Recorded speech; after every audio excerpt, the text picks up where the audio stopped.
여러분 매일 보약 한 첩씩 드시고 살고 계십니까? 요즘 같은 한절기에는 빠뜨리지 말고 꼭 챙겨 먹으시기 바랍니다. 우리 젊은 집사님들과 청년들이 저는 지금까지 보약 한 번도 안 먹어봤는데요, 이런 눈빛으로 쳐다보시는데, 옛 어른들이 밥 잘 먹으면 보약 먹은 것보다 낫다, 밥이 보약이다, 이런 말씀을 하셨습니다. 오늘 저녁에도 맛있게 한 그릇 드셨다면 여러분은 보약 한 공기 한 사발 드신 것이나 다름없습니다. 어디 밥만 그렇겠습니까? 잠도 보약입니다. 참 신기한 게, 굉장히 피곤하고 몸이 힘들어도 하룻밤 잘 자고 나면 또 하루를 살아갈 수 있는 그 힘과 에너지가 생긴다는 것입니다. 수면 과학을 연구하는 사람들은 우리가 잠을 자는 동안에 염증 같은 해로운 물질이 제거되고요, 미세하게 손상된 세포들이 복구가 된다고 합니다. 뿐만 아니라 우리 몸에 있는 세포는 손상된 세포를 회복시키는 그런 재생 능력이 있다고 합니다. 이렇게 우리 몸은 어느 정도 스스로 회복할 수 있는 자정 능력을 갖추고 있습니다. 몸만 그런 것이 아니라 정신적으로도 역경에 주저앉지 않고 다시 일어설 수 있는 능력이 우리 안에 있습니다. 이런 회복력을 키우기 위해서 긍정적인 마인드를 가져라, 그리고 명상을 해라, 그리고 폭넓은 대인 관계, 원만한 대인 관계를 가지라고 말합니다. 하지만 스스로를 회복할 수 있는 능력 우리에게 주어졌다고는 하지만 그것은 일부분이고 어느 정도에 불과합니다. 회복은 원래의 상태로 돌아가는 것으로, 우리가 회복이라는 말을 쓸 때는 이미 원래의 것이 깨졌음을 의미합니다. 하나님이 세상을 창조하셔서 보시기에 좋았던 그때가 원래입니다. 하늘과 바다를 만드시고 온갖 짐승과 식물을 만드시고 짐승을 만드신 그때, 그리고 사람을 만드시고 자연을 다스릴 수 있는 권한을 주시고 하나님과의 맺은 언약을 잘 지키기로 약속한 그때가 원래입니다. 그런데 아담과 하와가 하나님과의 약속을 깬 그때부터 세상의 원래는 깨졌습니다. 인류는 그때부터 지금까지 계속 회복이 필요한 상태입니다. 그러면 어떻게 해야 회복될 수 있을까요? 회복의 주체는 누구일까요? 우리가 우리 자신을 회복시킬 수 있을까요? 네, 우리는 할 수 없습니다. 인간의 회복은 오직 여호와 하나님만 하실 수 있습니다. 분명 우리는 우리 자신을 회복시킬 수는 없지만, 그러나 하나님이 우리를 회복시키시도록 우리가 해야 할 일이 있습니다. 그것이 바로 회개입니다. 인간이 회개할 때 하나님은 우리를 회복시키십니다. 호세아서는 우상 숭배와 그리고 불의의 죄에서 하나님께로 돌아오기를 촉구하는 하나님의 메시지입니다. 그러나 이스라엘은 호세아 선지자의 그 간곡한 외침에도 불구하고 그들의 마음은 강팍해지고 또 교만해져서 하나님께 회개하지 않았습니다. 이에 하나님은 그들을 아수르에게 내어주기로 마음 먹으셨고, 앞으로 나라가 망하는 심판을 겪게 될 것입니다. 하지만 아수르에게 패망하도록, 나라가 망하도록 하나님께서 허락하셨다 해서 하나님이 그들을 버리신 것은 아닙니다. 하나님은 패망이라는 이 고통을 통해 이스라엘이 다시 돌아오도록 하셨던 것이고, 하나님은 이스라엘의 회복을 위해 자기 백성을 지키지 못했다라는 실패자라는 오명을 쓰면서까지도 선민 이스라엘을 내주셨습니다. 지금까지 호세아서의 말씀을 살펴보면서 이스라엘을 향한 하나님의 사랑과 회복에 대한 약속의 말씀이 곳곳에 드러나 있다고 말씀드렸습니다. 이 호세아를 통해 이스라엘이 지은 죄를 나열하고 그에 따른 형벌을 말씀하셨지만, 하나님은 너희가 회개하고 돌아오기만 하면 모든 것을 회복시키실 것이라고 약속해 오셨습니다.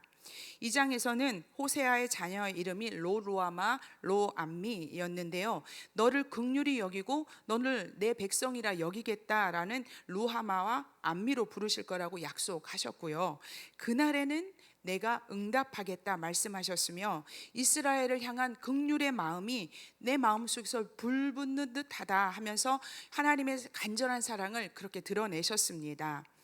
이스라엘을 향한 사랑과 이 회복에 대한 약속의 절정이 바로 오늘 14장입니다. 아무리 무서운 심판을 예고하셨어도 그것이 하나님의 본심이 아니라 심판을 통해서라도 너희들을 회복시켜서 레바논의 백향목 같이 아름다운 감람나무 같이 새롭게 할 것이라는 이 회복의 약속의 말씀이 14장입니다. 지금부터 호세아서 마지막 장을 한 절씩 살펴보도록 하겠습니다.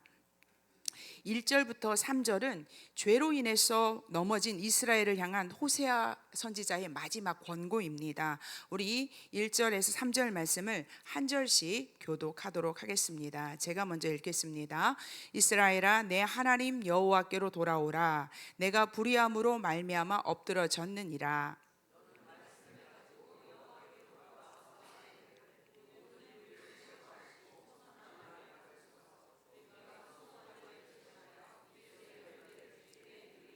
함께 읽겠습니다. 우리가 아수르의 구원을 의지하지 아니하며 말을 타지 아니하며 다시는 우리의 손으로 만든 것을 향하여 너희는 우리의 신이라 하지 아니하오리니 이는 고아가 주로 말미암아 긍휼을 얻음이니이다 할지니라. 아멘.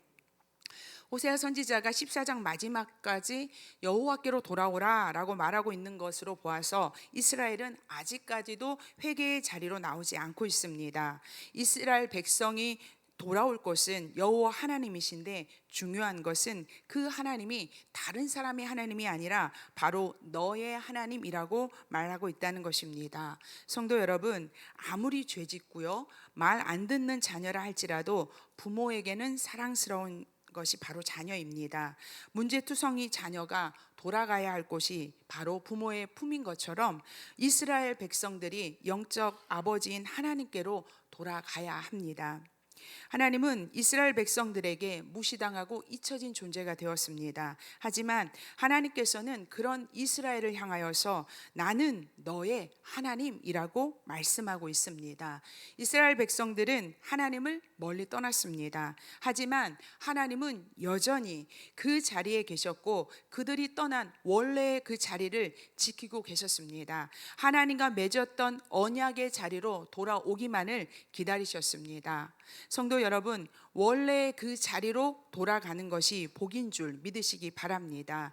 원래의 자리로 돌아올 때 우리의 영혼이 회복되는 것을 믿으시기 바랍니다. 1절 하반절을 보면 내가 불의함으로 말미암아 엎드러졌다고 말씀하고 있는데 이스라엘이 징계와 심판을 받게 되는 것은 스스로가 하나님을 떠났기 때문에 그래요. 자신들이 행한 그 불의함 때문에 자신들이 이 고난 속에서 엎드러지게 되는 것입니다. 이에 정의롭고 깨끗하신 하나님께서 그들의 불의를 그냥 내버려 두지 않으시고 그들 속에 있는 불의를 제거하시고 선한 것으로 채우시겠다고 약속하십니다. 인간의 죄를 크게 나누면 불경건의 죄와 불의의 죄입니다. 불경건은 하나님을 인정하지 않는 것이지요. 하나님이 어디 계셔? 라면서 창조주 하나님을 대적하는 것이 불경건의 죄입니다. 하나님을 향하여 짓는 죄이죠. 그리고 불의는 사람들을 함부로 대하고 정의를 행하지 않는 것, 불의의 죄입니다. 불경건이 하나님을 향한 죄라면 불의는 사람들을 향한 죄입니다. 로마서 1장 18절을 보면 하나님의 진노가 불의로 진리를 막는 사람들의 모든 경건하지 않음과 불의에 대하여 하늘로부터 나타난다라고 했는데요. 로마서 1장 18절은 불경건과 불의에 대해서 하나님의 진노가 임할 것이라고 말씀하고 있는 것입니다. 불경건과 불의로 하나님과 사람에게 죄를 짓고 있는 이스라엘 백성들을 향하여서 호세아 선지자가 이렇게 외칩니다. 이스라엘아, 내 하나님께 돌아오라. 너는 말씀을 가지고 여호와께 돌아와서 입술의 열매를 주께 드리라 라고 외치고 있습니다. 하나님께 돌아오라라는 말은 호세아 선지자뿐만 아니라 모든 선지자들의 외침이었습니다. 이때 하나님께 돌아올 때 어떻게 돌아와야 할지 구체적으로 방법을 말씀하고 있는데요. 이스라엘 백성들은 말씀을 가지고 말씀 앞에 돌아와야 합니다. 이스라엘이 하나님을 떠난 가장 큰 원인이 뭐냐면 바로 말씀을 버린 것이 원인입니다. 그래서 그들이 하나님 앞에 돌아올 때, 즉 회개하며 나아올 때 소나 양, 염소와 같은 제물을 갖고 나오는 게 중요한 것이 아니라 통회하는 심령과 말씀을 붙잡고 나와야 합니다. 여기서 말씀을 붙잡고 나오는 것은 말씀에 순종하는 삶을 말하는데 2절 후반절을 보시면 우리가 수송아지를 대신하여 입술의 열매를 주께 드리리이다 라는 고백이 있습니다. 여기서 수송아지의 원어는 파림이고요, 열매의 입술의 열매는 페림입니다. 호세아는 이 파림 대신 페림을 갖고 나와야 한다면서 언어 유희를 사용하고 있는데요, 우리가 회개할 때 필요한 것은 무익한 송아지가 아니라 입술의 고백대로 살아가는 삶의 열매가 되어야 할 것입니다. 하나님, 잘못했습니다. 하나님, 제가 이제부터 바르게 살겠습니다 라고 말로만 하지 말고 말한 대로 살아내는 것, 삶에서 보여지고 드러나는 열매가 있어야 한다는 말입니다. 말씀을 가지고 하나님께 돌아온 이스라엘 백성이 주께 드리는 기도가 바로 3절입니다. 우리가 읽었는데요, 이 3절 말씀을 세번역 성경으로 읽으면 이렇습니다. 우리 세번역 성경 3절 말씀 함께 읽도록 하겠습니다. 다시는 아시리아에게 우리를 살려달라고 호소하지 않겠습니다. 군마를 의지하지도 않겠습니다. 다시는 우리 손으로 만들어 놓은 우상을 우리의 신이라고 고백하지도 않겠습니다. 고아를 가엾게 여기시는 분은 주님밖에 없습니다. 아멘. 3절 말씀은 구체적이고 실제적인 기도입니다. 이스라엘의 죄는 하나님과 우상을 겸하여 섬기면서 우상을 하나님의 자리에 놓았던 것과 하나님을 의지하지 않고 주변 강대국인 아수르나 애굽을 의지했던 죄인데요, 이스라엘 백성들은요, 회개하지 않는 이 당시에는 자신들이 어떤 죄를 짓는지 알지 못했습니다. 하지만 이 3절의 기도를 통해 이스라엘이 앞으로 자신이 지은 죄를 정확히 알게 될 거라는 말씀입니다. 그래서 다시는 아수르를 의지하지 않고 군마를 의지하지 않겠습니다, 이렇게 고백하는 것이지요. 이 기도를 통해서 아수르에게 도움의 손길을 뻗은 것에 대해서, 아수르의 군사력을 의지한 것에 대해서 그들은 회개하게 될 것입니다. 그리고 다시는 우리 손으로 만들어 놓은 우상을 우리의 신이라고 고백하지 않겠습니다 라는 이 기도를 통해서 풍년과 다산을 내 축복을 준다고 믿었던 우상이 신이 아닌 우리의 손으로 만든 조각품에 불과한 것이라고 말하게 될 것이라고 지금 말하고 있습니다. 또한 고아를 가엾게 여기시는 분은 주님밖에 없습니다 라는 이 고백 속에서 비로소 자신들이 하나님을 떠나서 고아가 되었음을 알게 된다는 거예요. 그리고 비참한 신세가 되어버린 고아 같은 자신을, 아무도 돌보지 않는 자신을 돌보아 주시는 분은 하나님 한 분뿐이 될 것이라는 사실을 알고 주님밖에 없습니다 라고 고백하게 될 것입니다. 성도 여러분, 이스라엘이 하나님을 배신했습니다. 그래서 처참하게 찢기고 질밟히게 될 것입니다. 하지만 이스라엘은 자신의 죄를 깨닫게 되고 하나님께 돌아와서 나를 불쌍히 여기실 분은 하나님밖에 없습니다 라고 고백하고 하나님은 또한 그들을 회복시키실 것입니다. 비록 몸과 마음은 찢기고 상했지만 그들의 영혼이 회복된다면 이것이 은혜이고 이것이 하나님께서 바라시는 바입니다. 사랑하는 성도 여러분, 하나님은 치료하기 위해 진노하시고 회복시키시기 위해서 고난 가운데 우리를 내어주십니다. 이런 하나님을 오해하지 않기를 바랍니다. 내가 어떻게 하나님을 지금까지 섬겼는데요, 하나님 제가 얼마나 헌신했는데요, 하나님이 날 미워하시고 나를 버리신 것이 아니심을 우리가 알아야 합니다. 우리를 사랑하시는 것이 하나님의 본심이고 그 본심이 제대로 드러난 곳이 십자가입니다. 하나님은 당신의 아들을 십자가에 못 박으시기까지 우리를 사랑하심을 우리는 잊지 말아야 합니다. 혹시 하나님이 나를 사랑하신다라는 이 사실을 받아들이기 어려운 분 계십니까? 머리로는 아는데 가슴으로 느껴지지 않는 분 계십니까? 변하지 않는 사실은 내가 깨닫지 못하는 이 순간에도 하나님이 우리를 사랑하고 계시고 지금도 우리의 마음의 문을 두드리고 계심을 우리는 알아야 합니다.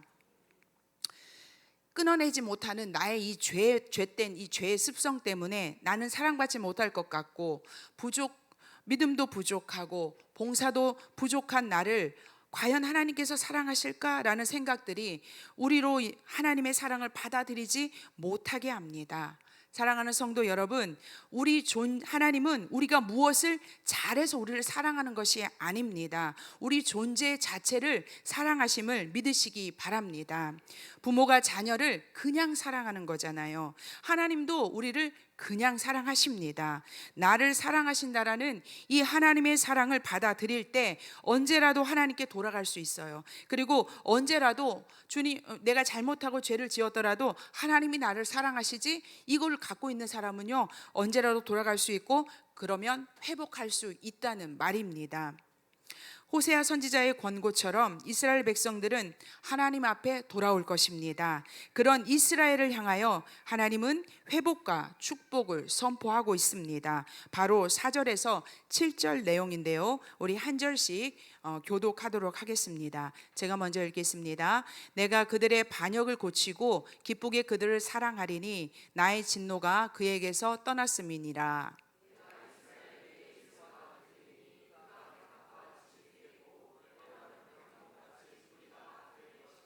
그의 가지는 퍼지며 그의 아름다움은 감람나무와 같고 그의 향기는 레바논 백향목 같으리니.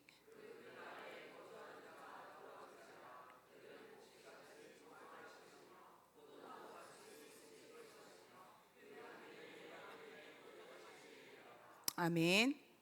하나님은 진정으로 회개하고 돌아오는 자에게 축복을 예비하시는 분이십니다. 4절 말씀에 내가 그들의 반역을 고치고 기쁘게 그들을 사랑하리니 나의 진노가 그에게서 떠났다고 말씀하십니다. 호세아가 말하는 회개의 결과는 하나님을 거역하는 고질병이 치유되고 기쁨과 사랑이 넘치는 축복이 우리를 기다린다는 것입니다. 하나님은 회개하고 돌아오는 자들에게 무한한 축복을 베풀어 주십니다. 잃어버렸던 것을 회복시키시고 슬픔을 기쁨으로 채워주시는 등 여러 가지 축복으로 우리에게 주시겠지만 가장 먼저 하시는 일은 치유하시는 일입니다. 이스라엘 백성들은 하나님을 향해 쉼없이 반역해 왔습니다. 이것도 세번역 성경을 보면 반역하는 병이라고 말을 했습니다. 이 고질병을 고치겠다라는 말씀입니다. 하나님을 향한 반역과 그로 인한 죄악의 상처를 치유하지 않은 상태에서 아무리 많은 축복을 받는다 해도 어떤 한 의미도 없습니다. 그렇기 때문에 하나님은 먼저 고치시고 그리고 사랑으로 채우시는 분이십니다. 하나님의 진노가 떠나가니 황폐했던 이스라엘의 생명의 역사가 일어납니다. 백합화가 피어나고 감람나무에서 향기가 진동합니다. 논밭에는 곡식들이 풍성해지고 포도나무에 포도가 주렁주렁 열리게 될 것입니다. 그동안은 가나안의 풍속을 따라서 이리 흔들리고 저리 흔들리며 하나님을 근심하는 이스라엘 백성들이었지만 이제 그들은 레바논의 백향목처럼 깊이 뿌리를 내리고 오직 하나님에 대한 신앙을 굳건히 지키며 번성하게 될 것입니다. 호세아 선지자는 9장에서요 타작할 곡식과 포도나무에 열매가 없어서 타작마당과 술틀이 텅 비게 되고 농가 밭에는 이 곡식은 없고 찔레와 가시덩굴이 가득 차서 먹고 마실 것이 없는 극심한 고통을 겪게 될 거라고 9장에서 경고했습니다. 그러나 그런 형벌을 겪는 중에라도 하나님을 기억하고 회개하고 돌아오면 회복의 은혜가 임하게 될 것입니다. 논밭에는 곡식이 풍성하고 포도나무에 꽃이 피어 포도주가 넘쳐나는 축복을 하나님께서 약속하고 계십니다. 사랑하는 성도 여러분, 회개하면 회복됩니다. 요한일서 1장 8절에서 10절에는 이렇게 기록되어 있습니다. 우리 요한일서 말씀 한 절씩 읽도록 하겠습니다. 제가 먼저 읽겠습니다. 만일 우리가 죄가 없다고 말하면 스스로 속이고 또 진리가 우리 속에 있지 아니할 것이요.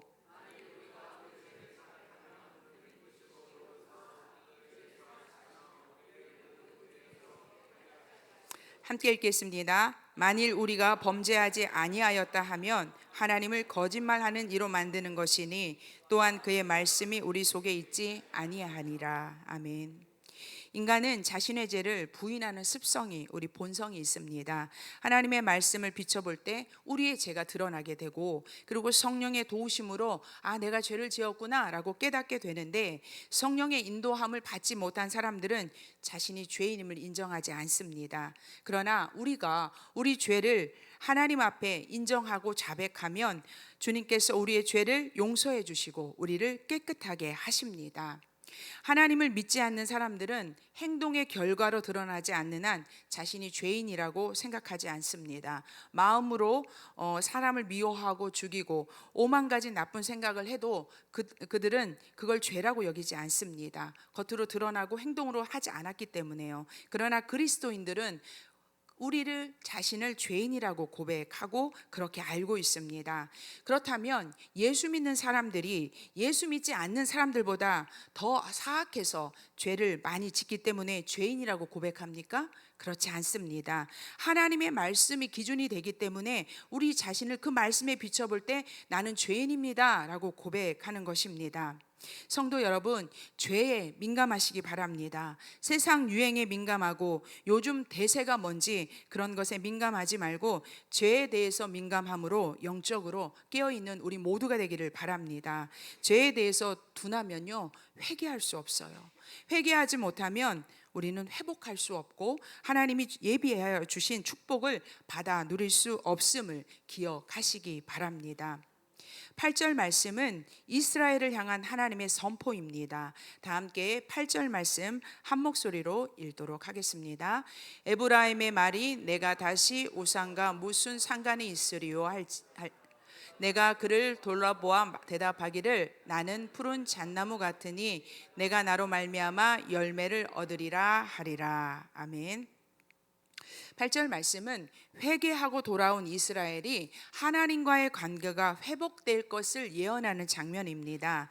회복된 이스라엘은 우상의 무익함을 깨달아요. 그래서 이제 나는 우상과 아무 상관이 없습니다. 우상은 내 인생에서 모두 이제 지워버렸습니다 라는 고백입니다. 과거에는 그 우상을 향해서 나의 주인이라고 고백했던 그 입술을 버리고 이제 하나님만 나의 주인 되십니다 라고 고백하는 것입니다. 나는 하나님과만 관계를 맺고 하나님께만 속해 있겠습니다 라는 다짐이고 고백입니다. 사랑하는 성도 여러분, 하나님만이 여러분의 주인 되십니까? 아멘입니다. 비록 지금까지는 세상을 더 사랑하고 나를 더 사랑하고 나의 자녀들과 내 가족들을 내 삶의 우선순위에 두었을지 모르지만 이제부터 우리들은 하나님을 제1순위로 사랑하는 것이 바로 우리 하나님을 우리의 주인으로 모시고 사는 것임을 잊지 마시기 바랍니다. 그런 자에게 하나님이 이렇게 말씀하십니다. 8절 하반절입니다.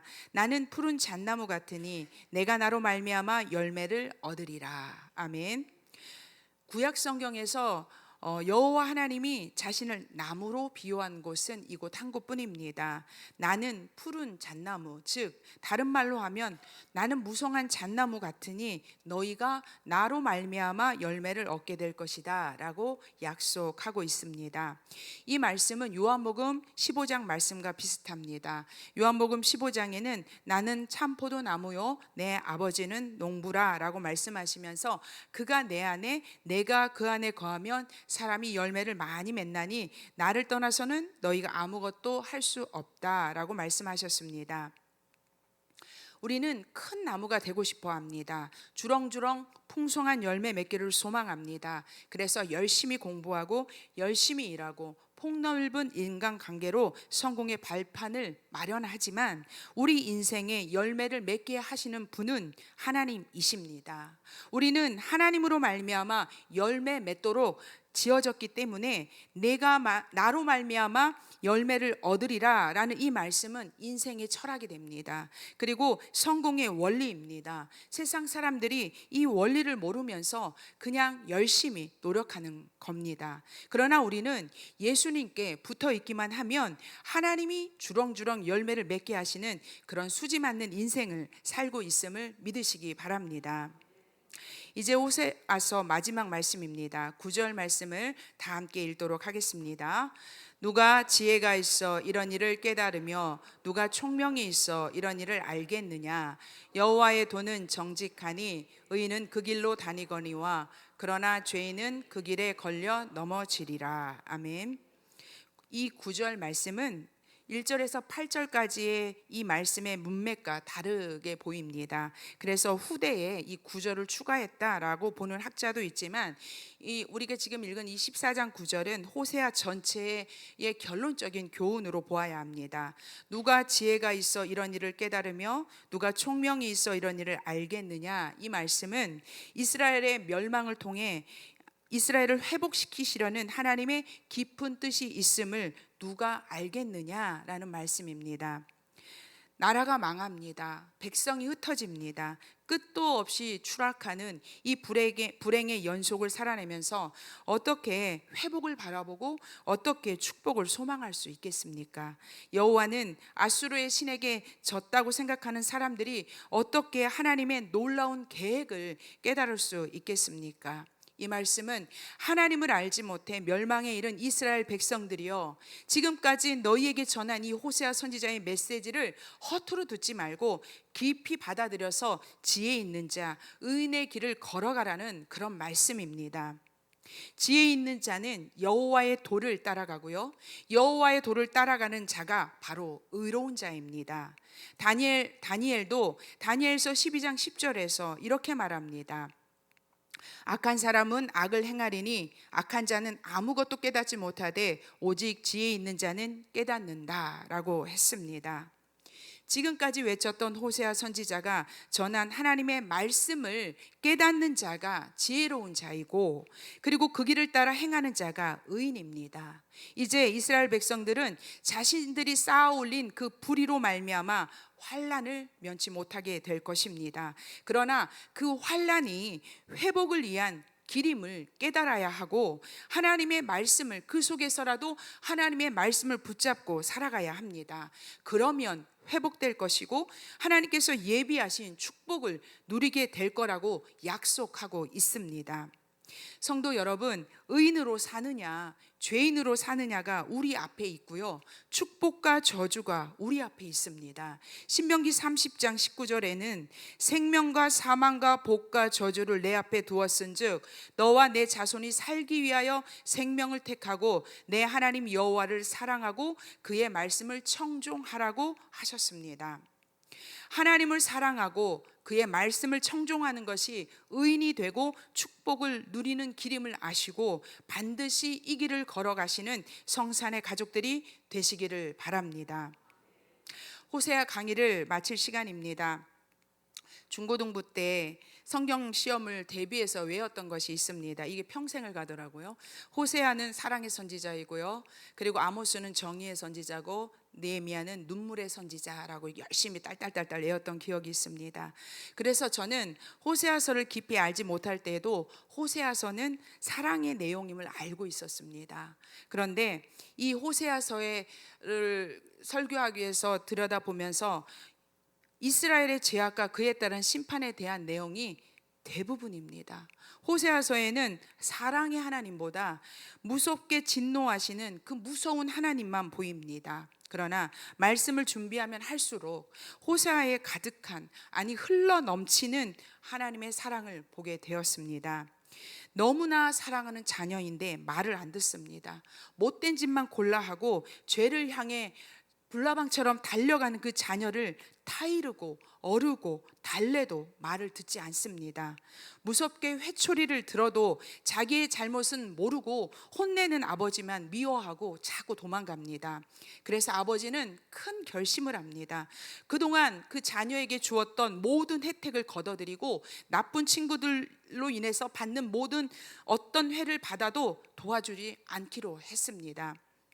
인생의 밑바닥까지 떨어진 그 아들이 자신이 저지른 죄를 깨닫고 아버지께 용서를 빌고 죄를 끊고 돌아오기만 한다면 그동안에 배은망덕한 모든 불신과 불의를 용서하기로 아버지는 마음 먹었습니다. 왜냐하면 아들이 돌아와서 아버지의 아들로, 나의 아들로 의롭게 사는 것이 아버지의 소원이었기 때문에 그동안 내가 받았던 상처들, 나를 향한 그 모든 모진 말들, 그걸 다 용서하고 회복시키기로 아버지는 마음 먹은 것입니다. 무섭게 진노하셨던 하나님의 모습은 사랑의 또 다른 모습이었습니다. 아들이 처참하게 되도록 내버려 두었던 것도 회복을 위한 아버지의 계획 중에 하나였습니다. 이런 하나님의 본심을 알고 나니 호세아서는 온통 하나님의 사랑의 언어들로 가득 찬 것을 알게 되었습니다. 목사가 된 후에 제일 어려운 것이 설교를 준비하는 일입니다. 20년 가깝도록 교회 일을 했지만 전도사 시절에는 장년 설교를 하지 않았습니다. 그래서 설교에 대한 부담감이 어떤 것인지도 몰랐고요. 그래서 정말 즐겁고 가벼운 마음으로 저는 사역을 했습니다. 그런데 목사가 되고 나니 이 설교에 대한 부담감이 참으로 컸습니다. 대충 할 수도 없고 또 잘하고 싶은데 잘하는 게 어떻게 잘하는 건지도 모르고 있습니다.